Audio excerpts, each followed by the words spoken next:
to analyze.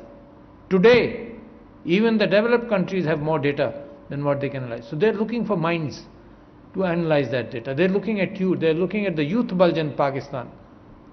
They're looking at IT graduates who can analyze that data. It is like oil which is available for the last 100 years. It is there in the ground. The amount which is needed is still, the oil is still there. But that oil has to be fed into for lubricating a machine or to create energy for a machine. Unless that oil is used, it is a waste. Similarly, data. The usage of data is only analytical. The usage of your data, your own data, physical, human being sitting here, your own data is here, getting data from your eyes, getting data from your ears, sometimes you touch and feel, sometimes you smell. That is your data acquiring machine. And it is a tremendous machine which has worked for thousands and thousands of years. And what do you do with it? You analyze it. What you can't analyze, you create biases in your own mind to analyze it. You can't analyze. You are not a statistical machine. So what you do, you create, every one of us creates our own biases on how to handle this. We look at a person, make a judgment. We look at a dress, we make a judgment. We make judgments every day which are actually biases, not good, bad, not necessarily bad, but without biases we cannot. And what does the machine do today? There are neural networks trying to make the same biases. Not raw data crunching, for example, used to happen, is still happening. But other than raw data crunching, there are neural networks which help create biases to make a faster judgment with lesser calculations. And I can go on and on. This is the best place I would like to speak on and on, but I can't. I also have limitations of time. I have to have another meeting on digitization of the parliament. I am a real fan of trying to digitize everything, because I believe the country progresses only, the future is data, and our ability to move data and our ability to analyze data. Having said that, I think this is the possibility of a huge market has been presented here. I remember a gentleman by the name of Eric Schmidt of Google came here in 2007, and at that time we as a party, I was the party secretary general, and we were using 2G phones to create memberships, and it was an outstanding innovative approach, creating membership, looking at PTAs, trying to be able to send messages when PTA would block every message beyond 3,000 messages. So we look at the legal framework, found loopholes, found legitimate loopholes, and we found out that we can create membership, we can communicate with a lot of people only if they become our members. And by that way, we could send hundreds of thousands of messages, not the 3,000 limit.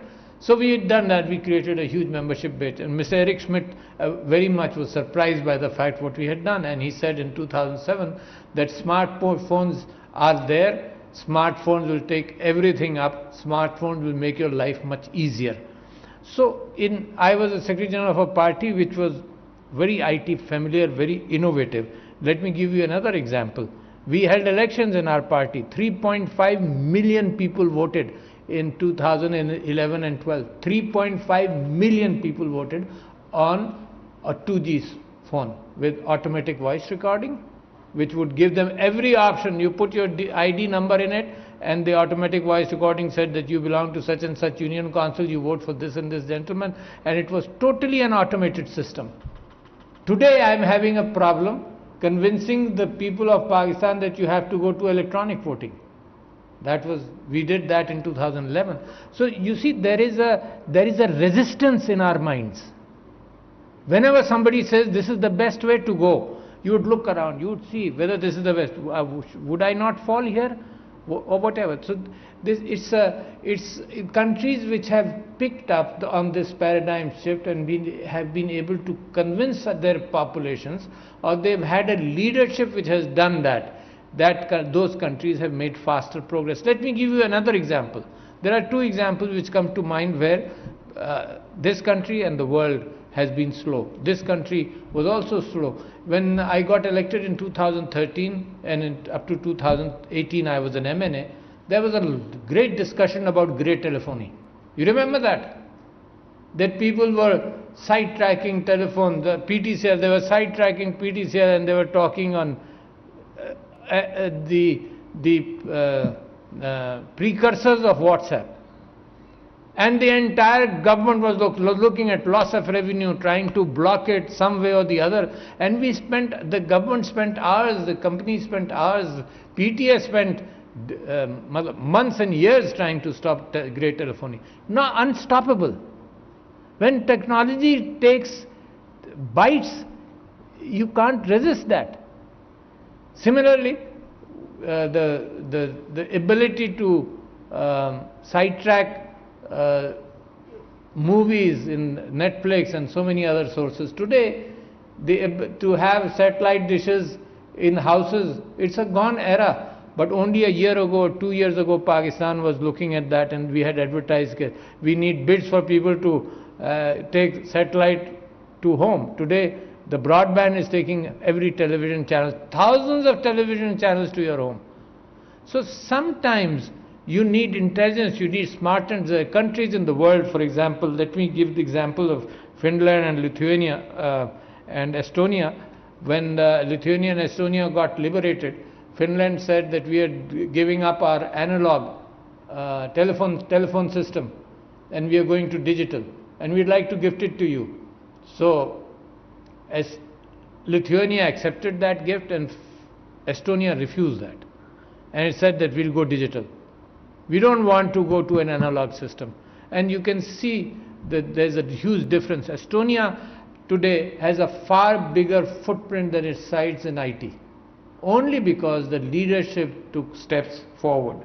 So this is the gist of what I was talking about. But Pakistan has made good decisions. All these decisions are late. I'm sorry to say. That's the paradigm shift which is needed. That's the generational gap. The right-of-way decision now is very clear with the Ministry of IT, and they're doing good work to be able to have the ability to bury fiber optic cables. The right-of-way, that was a nuisance, where every land you went through wanted to tax. The societies wanted to tax. Now you have the ability to have right-of-way along the railway track as well, which is probably the easiest.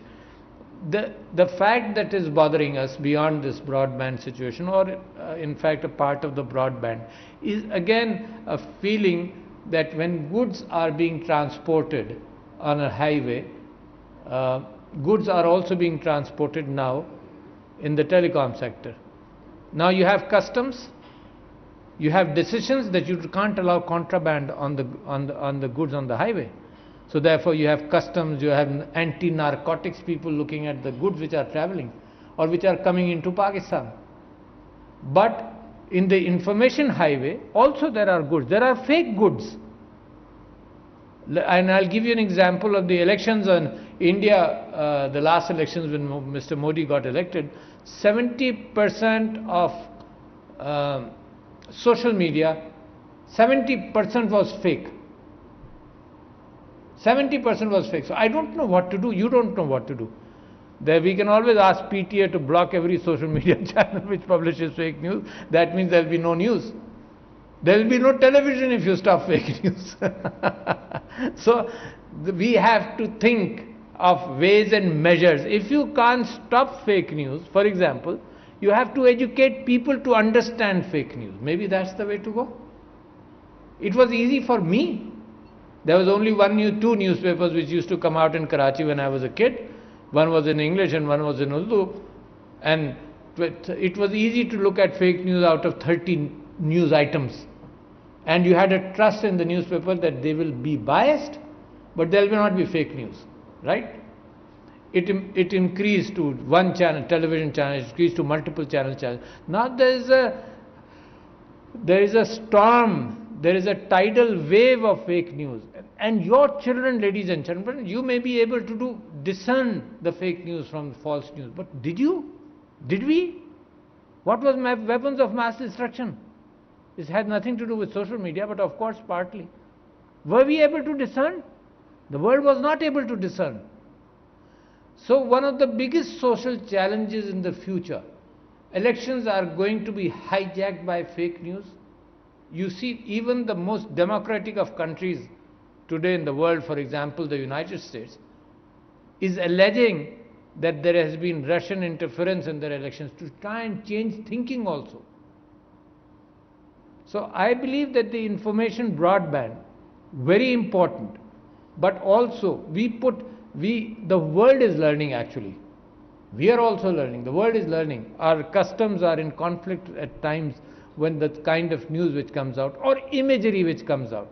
Something which we made sure that our children would watch only this television channel or whatever, a few television channels, there was a relatively more control. Today, a lot of things are beyond your control, so-called control. So what do? You make analytics more important, the ability to judge more important. But all the world is concerned about that. What news can be seen or what items should be seen by a 12-year-old or a 14-year-old or a 16-year-old. Societies may be different, but every society is concerned about what the growing people who are learning see it, and what grown people who make judgments. For example, elections is an issue of grown people. Even that judgment call has to be handled. So I am happy with the fact that 51% smartphones are there in Pakistan today, and I wish it will go up to, and of course everything is coming together. But again, my wish and your wish is everything should come together faster. That's what this meeting is all about. Everything should come together faster. What has been done today should have been done 5 years ago. And I give a very good example of what needed to be done. Mr. Rajput has mentioned the fact that our graduates are IT graduates, which are still small in number. I am working with all universities today. It's a major issue with me that the numbers have to increase. And the numbers have to increase to such a level that we just mentioned about 28,000 graduates or 26,000 graduates in a year in Pakistan. The numbers have to increase to such a level that we were talking to our IT diaspora in the Silicon Valley, and we have a monthly meeting to increase our level of ease of doing business, to encourage their investment in Special Technology Zones Authority, to be able to encourage IT infiltration in Pakistan. So we have been discussing this, and they said, two of them said that, sir, if you have 100,000 graduates in Pakistan today, our consortium of companies are ready to employ them. But keep in mind, ladies and gentlemen, Pakistan does not want to produce people to go abroad. We need people ourselves. We have done that mistake with our engineers and doctors. We have exported them for 3 decades and 4 decades, and we've lost a lot of talent, a lot of input, our resources, our good training of those people, giving them a good healthy mind. We've lost all of them. So I started, as soon as I came, I said, well, and then there was an input that these 28,000 graduates, the companies cannot employ them because the education which is being done is not what the market wants. So another 2 to 6 months are spent on them by the companies to bring them to that level. So we started a program first that our graduates should be marketable right away. The day they go out of the university, they should be employable. So we started a program. But because of a slow brick and mortar bureaucracy, this is my 3rd year, and that program is yet to take off. We wanted to train the trainers of the universities to take out graduates worth in the market.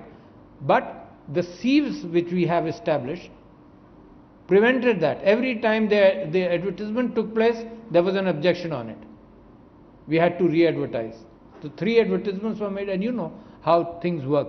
So that is what we need to change in the bureaucracy. That is what we need to change. The IT world goes faster.